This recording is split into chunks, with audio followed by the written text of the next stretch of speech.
What's up, guys? Well, I was deer hunting this morning. It's opening weekend muzzleloader. It's Sunday morning. Figured I'd go before church, and well, there's a little pond that's trying to dry up. Not trying to dry up, but I mean it's been real dry here. And there's deer tracks all around it. Still has some water in it. Well, anyways, I walked in here this morning, and it's flat, and it goes down this bottom and comes back up. There's like a drainage going that pond. Then a holler runs down behind the dam of that pond. Well, walked in here, got set down. I could hear deer. I was walking through this cut stuff there, cleared stuff. I could hear them walking down the side. So I got up here and sat down where I was going to sit, and it got quiet, so I sat down there and got everything ready, and I had my orange hat on. It was still right at, where you see fairly decent walking in, and so I sat down and was sitting there waiting, just kind of listening to see if them deer moving. And they quit moving. And anyways, it got lighter, and I could see fairly decent. Well, not fairly decent, pretty good. And well, I had my orange hat off. I better put my vest on. I've got to have my vest on. Usually I kind of take when I get in here and sit down, I take my orange off. And I did. I had my orange on, and then, anyways, I was putting my vest back on because it's a new area. I don't know if anybody else is hunting around me or whatever, so I thought I better put it back on. So I'm sitting there, and I guess them deer that I heard, they was walking or kind of trotting.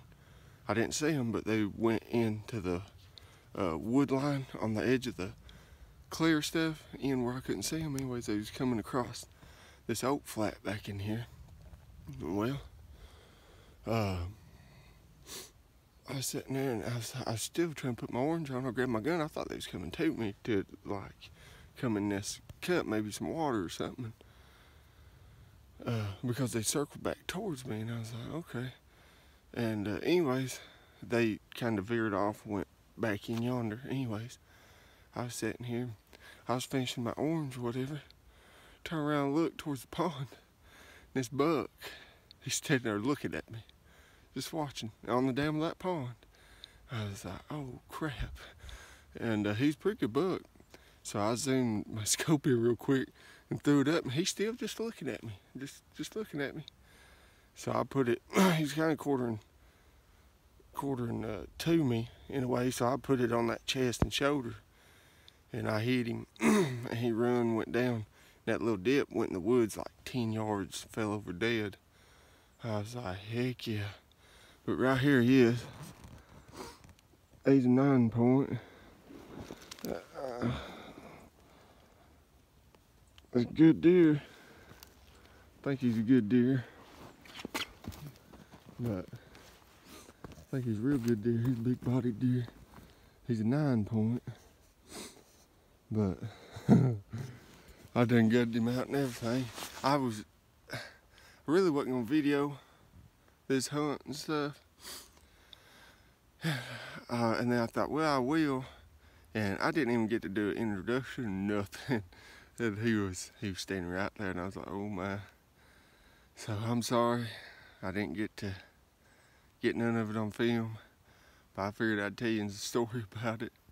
And I'm tickled to death. I'm glad. First buck of the year. Tennessee, we're allowed 2 buck tags. So I've got 1 more. And then if I want to kill any does during muzzleloader, I'm allowed 2 does. Then 1 doe during rifle. But I figured this spot would be pretty good. All them deer tracks and stuff around the pond. And but yeah, I'm tickled to death with him. But well, I'll catch yous later, and yous have a good and God bless. And I'm gonna try to get him out of here before church, which time went back, so I got extra hour. So I'm gonna hurry up and get him out of here. I'll catch yous later, and yous have a good one.